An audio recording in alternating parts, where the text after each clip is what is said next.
Hey everyone, welcome to episode 2 of the How to Pitch Games podcast. I'm Corey from the Biz Dev and Licensing team here at tinyBuild Games. We learned a lot on episode 1. Thanks to everyone who subscribed and left us some amazing comments and feedback. We're all leveling up, folks, even on our own podcast production game. We're doing this thing together. Okay, today for episode 2, we're going to run it back bigger and better than ever with 2 more killer pitches. So joining me today, returning Street Fighter 2 champions from the tinyBuild production team. First, we got the legendary Tom Bryan, a co-founder of tinyBuild, and despite his youthful vibes, is a grizzled vet of the world of game pitching, and now with an upgraded microphone. Tom, what was your latest gaming accomplishment? Hello there. Latest gaming accomplishment. What the hell am I playing right now? Oh God, I wasn't prepared for this. I don't know. I got you, Tom. Come on, man. I'm still here's the thing. I'm playing like old games that we were pitched like 4 years ago, and I'm playing like PS1 games. So I can't come in the show and say, "Hey, look, I don't sign games at tinyBuild anymore, so I'm allowed to just screw around and play old stuff." I love that. I love that for you, Tom. I love that for you. Okay. Also, we got the tremendous Vladimir Tolmachev, a producer here at tinyBuild, who will just as easily kill you in team deathmatch as he will with kindness. Okay, same question. Gaming accomplishment, something you did, something you learned, go. So I played The Deadly Pass. It's actually an indie game that released recently, and it had these Culty Simulator vibes.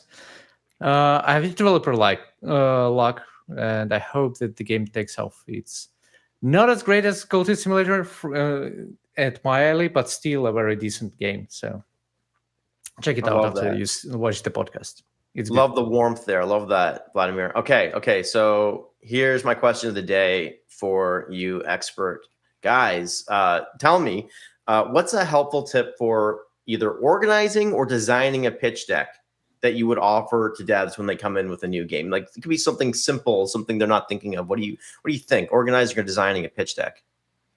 Tom, you go first. Yeah, I would say to anyone, cut to the chase. If you've got gameplay to show, or you've got a demo, or you've got something that like looks like a running game, show it on page 2 or page 1.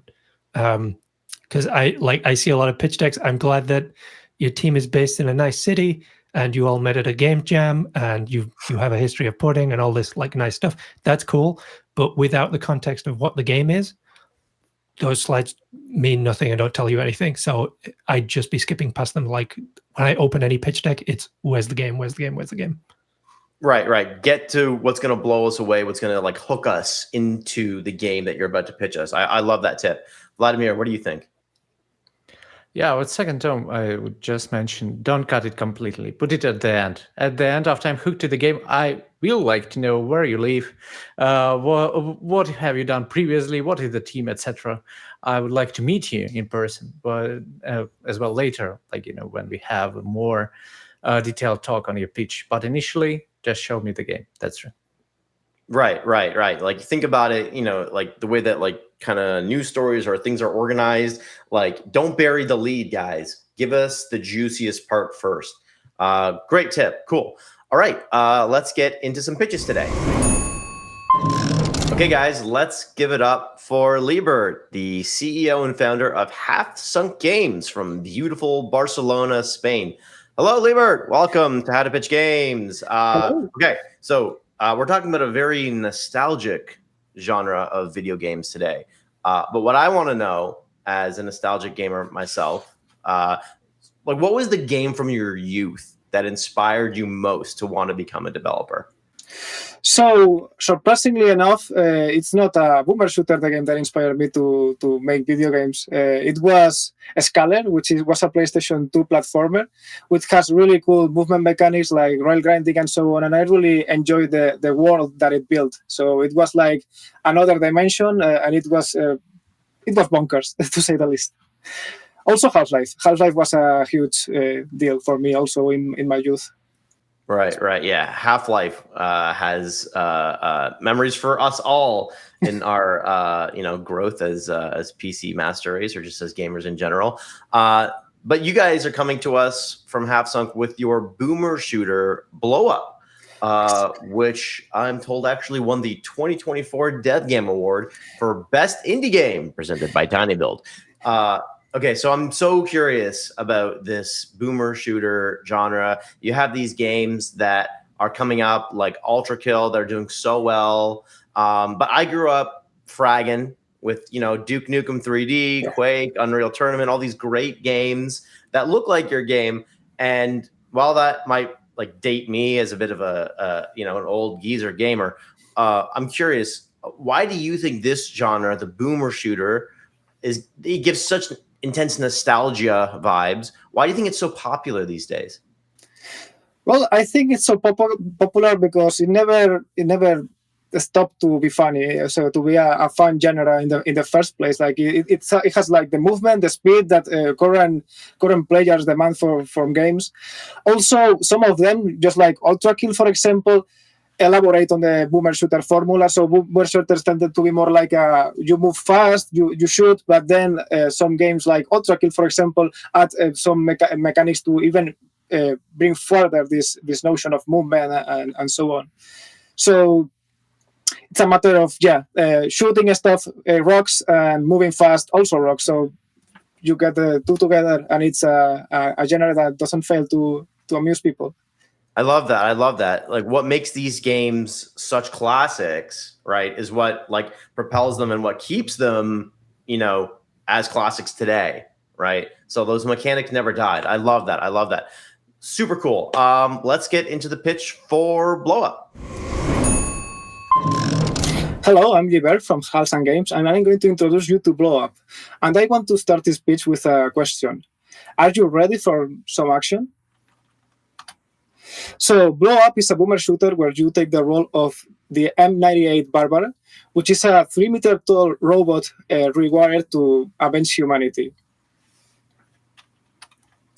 In order to do so, you have to destroy every enemy in your path using every tool at your disposal. Also, going fast with the movement mechanics that the game offers to you in order to get the best score possible at the end of each stage. So the game has 20 stages in total, and you have to beat everyone with a 10 out of 10 in order to unlock additional content. What tools will you have at your disposal? So you will have up to 6 weapons, each one with a split function, which will function really differently to each one. You will have a melee combat system which will allow you to parry projectiles, kill enemies, and overall ease things up for the other part of the arsenal. And also you will be able to use your environment and enemies to your advantage. So you also have like movement mechanics all over the scenery, such as rail grinding, boosters, and grappling points, so you can hook on them, and barrels to throw to your enemies. The things kicks in when you can also mix and combine everything that I mentioned before, such as the weapons and the movement mechanics, in order to be more efficient at killing your enemies and getting to the end of the stage. So you'll be using up these weapons and tools against the Unnamable, which is an alien race with very various ranks. So you have various types of enemy, from cannon fodder to all the way to bosses, which will pretty much will take an entire stage worth of combat. There are similar games in the market right now. This project is mainly inspired by Ultra Kill, surprise to no one. But there are also other games that are inspired from Ultra Kill and other games such as like the classic ones such as Quake, Doom, and so on. These are a few examples. So even though we haven't spent much on marketing, we've been able to reach a pretty distinguished community. So it's been getting a really good reception both on Steam's Twitch streams and also on events with people really love to play our game. Also, from the current demo that we have on Steam, we have managed to get a speedrunning community and also really, really beautiful fan arts such as this one on the pitch. So what is the state of the development currently? So we have pretty much a quarter of the campaign, but we are reconsidering a ton of decisions that we have been making on the past 3 years of development that we already been through. So we are planning on redesigning some enemies that gave us problems because of the visibility. So the issue of playing as a 3-meter tall robot is that maybe the enemies that are human size look too small. So we've been like reworking and reiterating on those.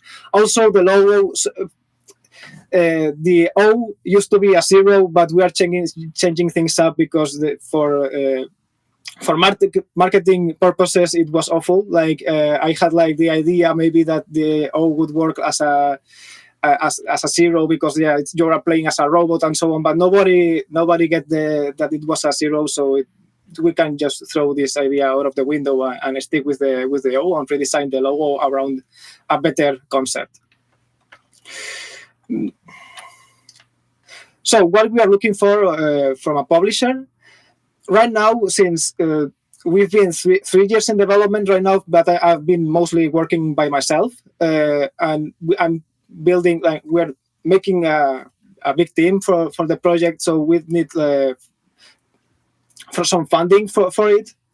Also, as I told you, like we have not been investing much in marketing because it's like a little bit of our reach right now. So also marketing and advice for getting the project out there, and localization and console porting is something that we can do by ourselves, by our own. But the thing is, we need at least access to the tools to do so. And of course, quality assurance. Even though we have our own testing team on people that is really willing to help us with the testing of the project, a professional team for testing would do wonders in a game with so many variables as this one. At Carlson Games, we like to think of ourselves as more of a creative collective rather than a company, because even though we started making game jam games, we are quickly gathering a really nice team of people which are passionate about what we are doing. Blowup started as a project made by myself, and over the years, the people at Carlson Games has aided me to still work on the project and to push this even further to new depths. So, Blowup, this past year, we've been taking this project to many conferences and many events. And in 2 of them, we managed to get awards. One of them being the GOTY 2024 at Guadalindi as the most brutal game of the event. And in Lisboa, in DevGamm, we managed to get like the best indie game by tinyBuild, which was a pleasure.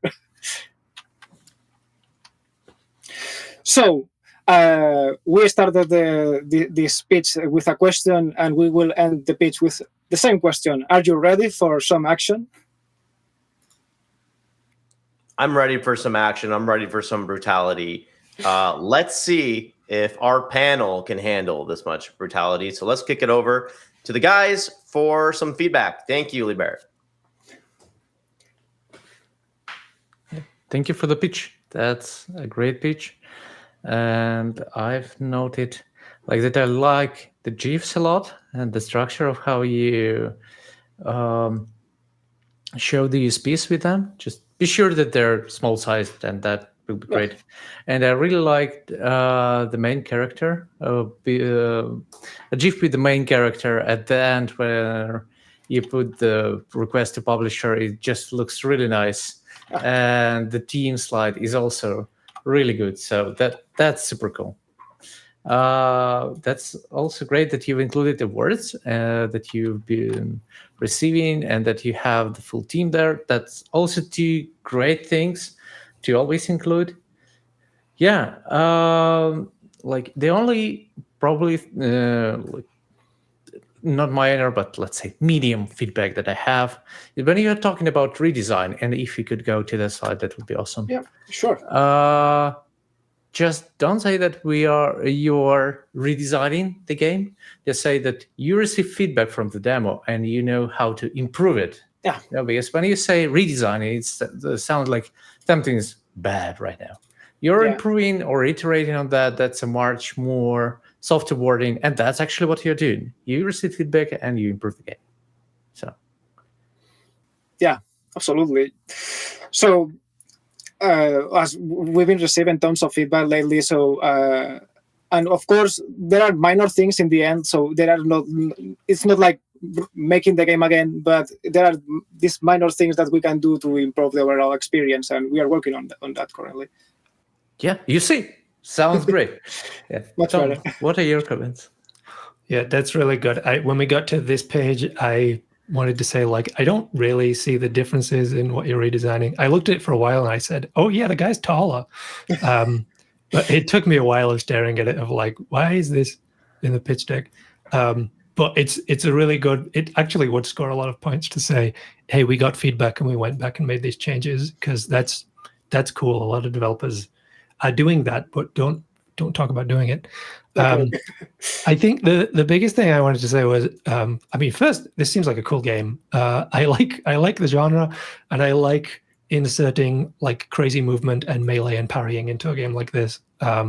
It's a really fun way. Boomer shooters don't need that, but it's very fun to be like boosting them with that stuff. I think I just have a lot of positive things to say first.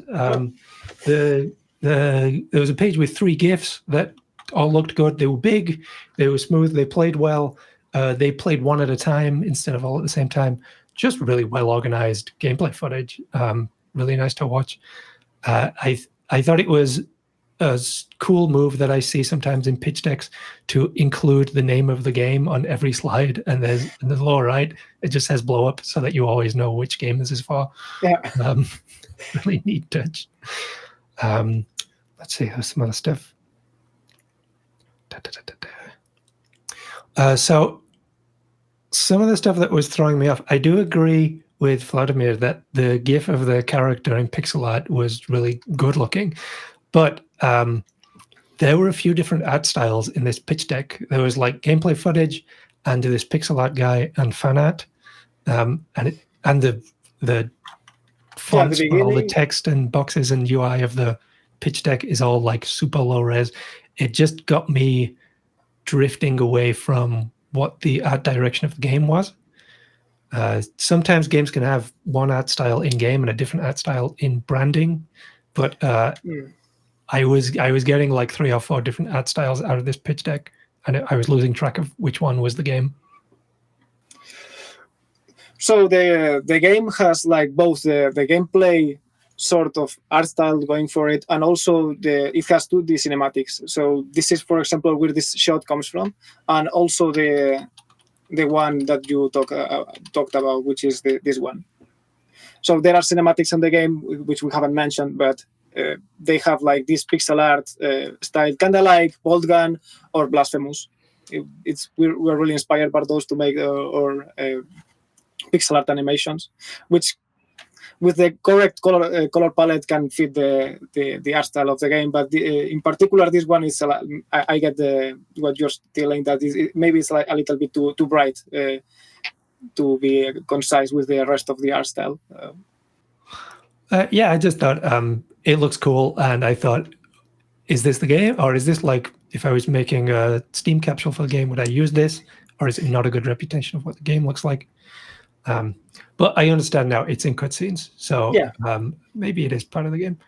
And one last thing, I know there is a Steam page and a bunch of videos and stuff for this game, but they don't appear in the pitch deck.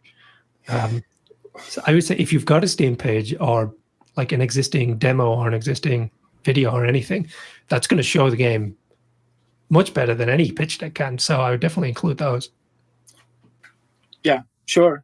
So we have links in all the. So here, every time you see this icon, it's meant to be like something a link that you click, and then you can go to the Steam page from that. But yeah, like it should be like something more easy, more accessible, right?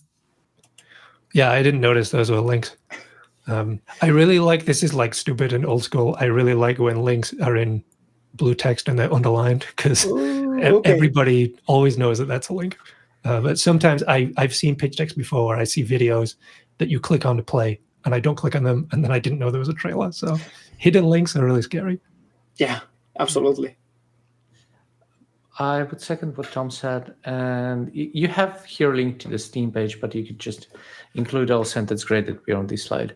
Like link to the trailer on YouTube, link to the Steam page, link to your socials, by the way, to your ex, since you mentioned that you're getting some traction there, and also your email. That's a must, that your contact information should be here at the end of the pitch, just in case it gets forwarded just as the pitch and somebody like is not in the initial email chain that you sent to the publisher. That's really crucial that your contact information is, just always there, just in case. You never know. Absolutely. Yeah. And I want to add one thing about a genre like this. I love these games. And usually what gets me to buy them and what gets me interested in games like this is the reaction from players. Like, oh my God, Blowup was brutal. Like that, like that makes me want to wish list immediately, and actually gets publishers really interested to see the wider range of feedback, right? Like we'll be, like what are gamers saying about this? Like what did they say on Reddit? What are they saying on Steam? That's really effective, especially for visceral, intense genres like this. Yeah, fortunately, we have a ton of cool anecdotes about that, because at events, people really enjoy the project, and sometimes like have their reaction. For example, some people that are more sensitive, for example, tend to end up like leaving the seat like kind of pumped up, which is like, if you have like a GIF of someone going like this while playing your game, oh my God, like that's the kind of like memeable stuff that gets publishers like, oh, what is this game, right? Like that's the reaction that people are having to it. Yeah, absolutely. And I think like the best thing that we get from events is that people tend to bring other people that they maybe don't even know about. Like they don't know each other, but they bring other people to the project because they say, yeah, this project is awesome. Like you should probably play this one. So that's a really thing. It's a really good thing that happens to us at events that we should like maybe showcase here also.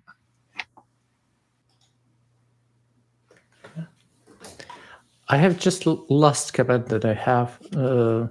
So did you mention anywhere the time you need to finish the game? So no, I didn't, which would be a thing to do actually. So we plan on releasing the game on the third quarter of 2026. But since we are on this stage where we are like reworking and polishing stuff based on feedback, we kinda is like a little bit in the air right now. And honestly, we prefer to like give this information once we have like a set in stone date or close to it at least. But since we are in this strange stage right now, it's a little bit to tell for sure. But it's mostly like it's likely to be third quarter of 2026. You can say that approximately you need 18 months of development to finalize the game, not giving the exact date, and then it doesn't say when this 18 months starts. So you can always say that like it's 18 months after we secure the funding. Then that covers that. So, but that's nice information to have, and maybe it's a good slide to put it here, like 18 months to finish, something like that. Absolutely. Yeah. Thank you for the pitch. That was a great pitch. Thank you. Thanks for letting me showcase my pitch to you. Like it's been a pleasure. Yeah, that was a lot of fun. Thank you so much for pitching us Blowup today, and good luck with the game, Llibert. Thank you. Have a nice one. Now we've got Ami from Studio Ami in the Netherlands. Hey, Ami, thanks for being on the show. So tell us, what do you love about being the creative director on your own indie game? Hi, Corey. Thank you so much. So what's really amazing about being the creative director is that you're kind of in control of the soul of your game. Like with Fudgy Dice specifically, it means you can both control what kind of messages you want to send to the player, how you want them to feel, and well, since you have a certain intention, you have perfect control over how do you want to deliver that message to the player. And I think that's just amazing. Absolutely, absolutely. Such a special part of working on small teams or even as a solo dev in indie games these days. You get so much control over, what the game is and the heart and soul of it. I love that. So Fudgy Dice is the game that you're bringing to us today. It's a cute 2D dice builder roguelike. So roguelikes in general, ever popular these days, certainly on Steam and in the indie game world. What would you say are the best roguelikes, or maybe some of your favorite roguelikes that you've played? So this kind of dives into some of my inspirations as well. Firstly, I really enjoyed my time with Wild Frost. I remember correctly, I was published by Chucklefish. I really enjoyed the colorful art style and the juiciness of everything. But actually, one of my favorite roguelike deck builders hasn't even come out yet. It's called Die in the Dungeon. I think it's releasing quite soon.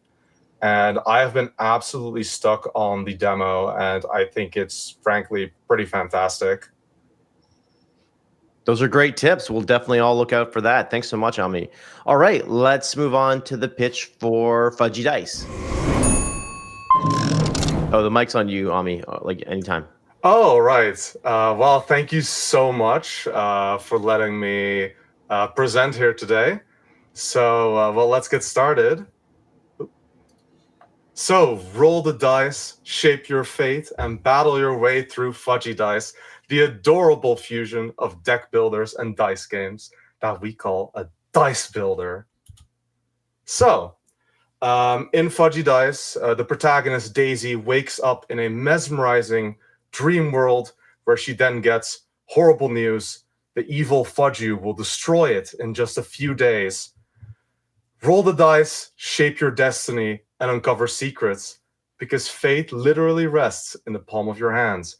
As you explore this dreamlike world, face powerful foes in dice battles, and claim amazing rewards, hundreds of dice, runes, and unique treasures to upgrade your build to achieve victory. So how do you do that? Well, the main battle system of Fudgy Dice consists of two main phases. So firstly, there is the dice rolling phase, where you and your opponent take turns rolling dice to try and build up as much dice power as possible, while keeping your enemy's dice power low by rolling your dice into their high ones. To move into the battle phase, where you use your now obtained dice power to power up your character for dynamic battles with your runes. Every enemy is completely unique and has different ways to power up, so you'll have to think about what runes you want to equip in battle, and also how to stop the enemy from activating their strategy. There's over 5 unique heroes in Fudgy Dice. The ones I can introduce to you today are Daisy, our lovely protagonist, Fudgy, our beloved cute mascot, Triple Threat, a pair of 3 brothers ready on an adventure, Snake Eyes, who frankly doesn't want to be here, but they're stuck, and the Chancellor, who's just here for the glory. The game contains over 100 unique dice, each with unique effects, traits, and abilities, such as the Bomb die, which blows up and blows all the other dice away when it hits the board, or the Poison die, which debuffs a die, reducing its value by 1. So, in regards to content in the game, we have over 20 hours of unique chapter content planned. Each chapter varies in difficulty, protagonist, and special rules and restrictions that might be active on your deck building or even your gameplay. Each of these chapters takes about 1 to 2 hours to complete. The game contains unlockable characters, hidden powerful foes, many secret items, and legendary dice to discover, making it very replayable. One could even say infinitely replayable. And we're planning to have an in-game achievement board and collection tracker to really play into that collection aspect of the game. So everything you've seen up until now is mainly mock-up art, art that I have made myself. What we're trying to do with Studio Ami is we want to enhance Fudgy Dice further to the art style that we feel truly fits the project. With our artist Jitske, we've created this pop-up book, dream-like art style with vibrant colors and adorable, like kind of live 2D animations that really make the game come to life. So for our team, well, there's me, the founder of Studio Ami. Ami, I'm a programmer, a designer, and artist. I'm also the team lead. Jitske is the artist that we really want to work with. She has a lot of experience on large projects like this. Svet is our amazing musician. He's made all the tracks for Fudgy Dice so far. And Nick is the person you see at all our booths, because I'm usually not there when he is showcasing. But he's also our amazing QA tester. So, market analysis. We took a look at some various games that have released with similar genres or with a similar target audience. We've kind of written down some data here for price, Steam sales, and estimated revenue, keeping into account sales and time passed. Based on this, we created a market potential analysis of a price for the game, current investment that we've invested into it, a sales estimate based on a lower end of comparable titles, and a revenue estimate of $825K in the first year. So what is our unique potential? Well, first of all, dice-based roguelikes are doing quite great right now. They're not releasing too often, but the ones that do release are performing quite great. But despite the rise of cute and cozy games, a lot of the high-quality roguelike deck builders really lack this cute art style, especially it appeals a lot to female gamers as well, which is a gap we really feel like we can fill. Our dice and rune system, rather than traditional cards, enables amazing, the unique gameplay opportunities, because you basically have two systems that both boost each other, rather than one system that only plays on itself. A colorful cast allows for a lot of merch opportunities for the game. We feel like this game would be a great fit for future support there. And the game's systems make it quite easy to add post-launch content, such as new dice, new stories, and even new modes of play. So, how's development going? So we're currently still in pre-production. The core team has been identified. We've identified our needs. The music and art style has been quite far developed. We've properly playtested our new game loop, and we're ready for production, which we estimate will take about 12 months, give or take. Then we added 4 months to testing and localization, and we're aiming to release sometime in the later half of 2026. So now the question is, what do we need? Well, what Studio Ami really needs, well, first of all, marketing. With the publisher, we could reach even more influencers to really help market the game. But we could also really use experienced marketing insights and experts in community building. In regards to funding, Studio Ami is looking for $145K in order to not only transition fully to the premium art style that really helps deliver our vision, to hire an extra artist to speed up and polish the art process, but also just to be able to deliver Fudgy Dice at its highest level of possible quality, to really reach the upper echelons of what a deck builder on Steam has to offer. Aside from that, we're looking for aid in localization and porting, but mainly Studio Ami is building strong IPs and a powerful brand, starting with Fudgy Dice, but not excluded to it. We as Studio Ami are mainly looking for a reliable partner to join us in this mission to help bring our vision to the world. So, lastly, we have a quick showcase video to show you of the game.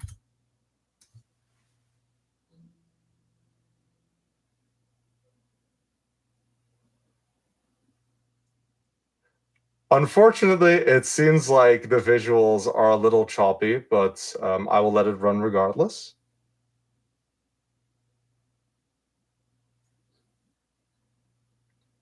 Here you can see all the content that the game has to offer. various different modes of play, and let's make Fudgy Dice together. Please reach out for any questions, or if anyone wants to chat with us, you can reach us at the email down below. But thank you. Thanks so much, Ami, for that super bright and cheerful pitch. Let's hear from Tom and Vladimir. Hey, I wanna go first. I want to shout out that this is a really good pitch deck. There's so much good stuff in here. There's good footage of the game. Like there's like 2 videos. I know what the target audience is. I know what games this is like. The short-term gameplay was clear. There was long-term gameplay. The team was there. It listed everything you need from a publisher. It was tough to find anything to say about this because I think you did a really good job. Thank you very much. I really appreciate that. A lot of work went into it, certainly. Yeah, I think for anything that we might say on other episodes about like you're missing this and you're missing that, I think you're hitting tons of stuff. I could talk a little bit about where I think the game fits. Vladimir, is there anything you want to say before I bring? Yeah, I want to say first of all, thank you for coming and thank you for the pitch. I agree. I will second Tom that it's just terrific, the work that you've done, and it's just really great. The pitch is great. It's colorful. It's memorable. I honestly really liked the term dice builder. I don't know if did you come to it yourself, or is it something that normally used in dice roguelikes? I just don't know. Me and a friend basically brainstormed the term together when we were working on our marketing for the game. So I think we are the first ones to use it, but I'm not going to say that for certain. Yeah, that's super cool. Create a Steam page and just put it there first. That's important. And it sounds really cool. Something came very well. I like the GIFs. There are not many of them on each slide.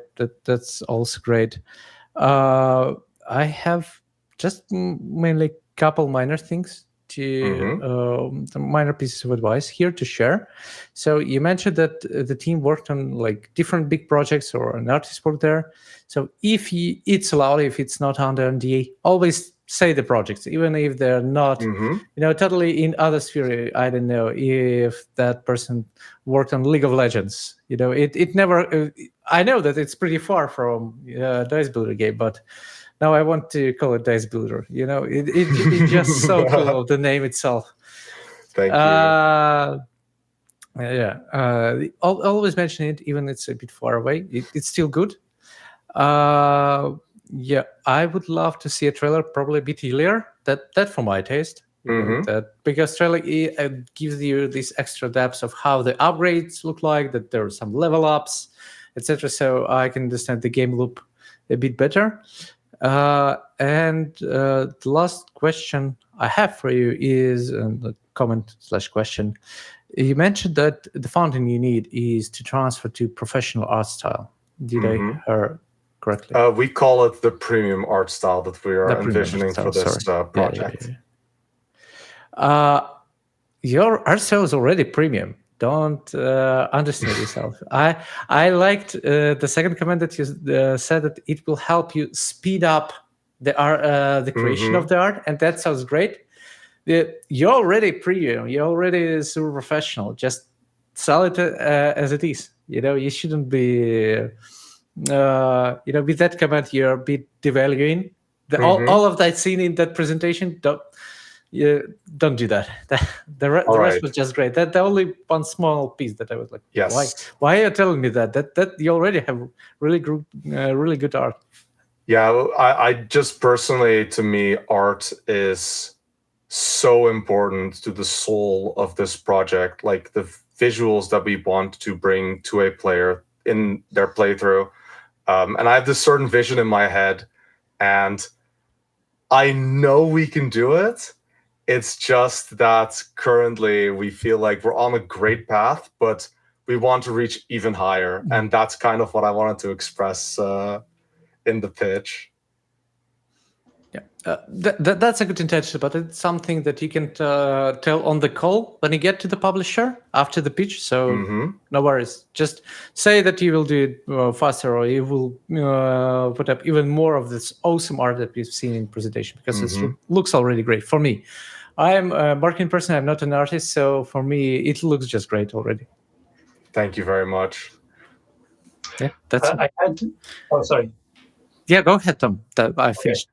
So I had one thing I wanted to shout out about the game itself. I don't think the brand identity is strong enough to like really capture people and stick it in their memory for which game this is. When I read the name Fudgy Dice, I was really interested, like, why is it called Fudgy Dice? And I think like one of the characters was named Fudgy or something. Yes. The main protagonist seems to be some kind of dice-themed magician. Yes. Or something. The secondary character is like a cat or cake. Or yes, monster. like a little cat creature. Right, and the place is cloudy and ethereal. I can't see what the through line is of like when I first play something like Slay the Spire, I know that I have to get up the spire, and it's going to get harder and harder. Or into the breach, I have to beat the Godzilla monsters. Or Fights in Tight Spaces, the fantasy is like a kung fu movie. I think this game, it's leaning on dice, but a lot of games use dice, and there's not a lot of like emotional or like thematic impact from having a brand that's about dice.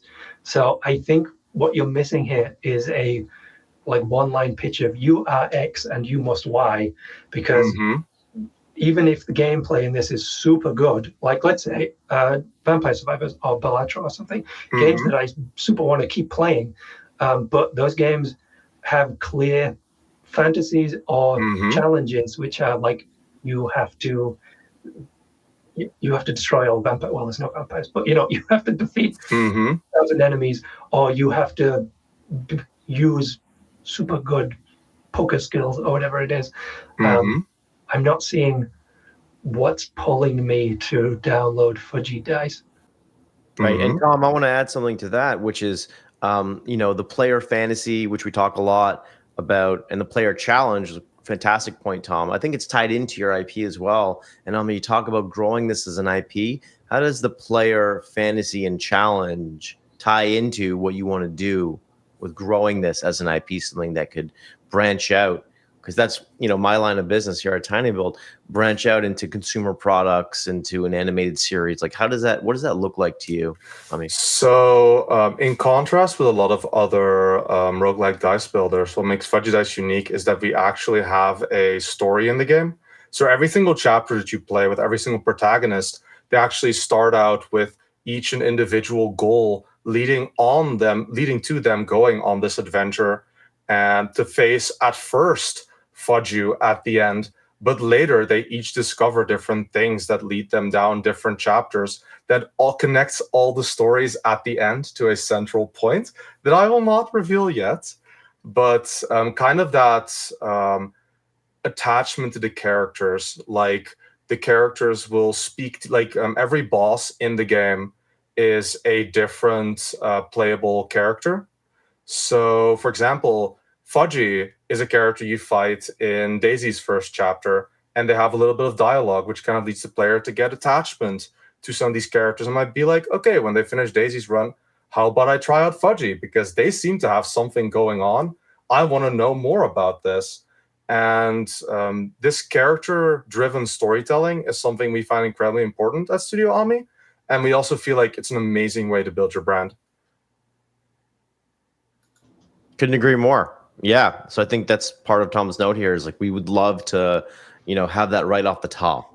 Tell us about the player fantasy, about the challenge that the player is going to go on, so that when they first kind of see that opening, few seconds in the trailer, when they pop open the page on Steam, right, it's kind of right in their faces. Like, you're tasked with doing this in this amazing world, right? And like, here are the amazing game mechanics that are going to make you feel like a dice badass, for example. All right. Yeah, gentlemen. Anything else for Ami? Bring it on. Thank you again for coming. Oh, Yeah, thank you I very guess, much. I guess I had one tiny thing. It seems like a roguelike, but then there was a slide where you said it's like chapter based, and there are 10 or 20 chapters. Do you play through chapters linearly, or what's the format? Basically, have you played why is it blanking on me? Dicey Dungeons. Yeah. So Dicey Dungeons follows a similar setup where you have various characters that each go down different chapters, and progressive chapters get harder and add more restrictions. So as you play Daisy's first chapter, it kind of branches out into not only Daisy's second chapter, but also other characters' first chapters. So you kind of are meant to play through all the chapters to eventually get to like the last story, but it's not exactly linear. As you can, for example, let's say you're getting really stuck on Daisy's chapter 2 because there's just one boss you just really can't take, and you're just like, okay, I'll go play Snake Eyes' first chapter to kind of play a different character, play a different kind of story, and then I'll get back to that later. And that's kind of a similar idea to what we're doing, yeah. Okay, then. Okay. As a publisher, what's really important to us, well, I know that for what we do, it's really important is making sure that we don't tell the player to stop playing now.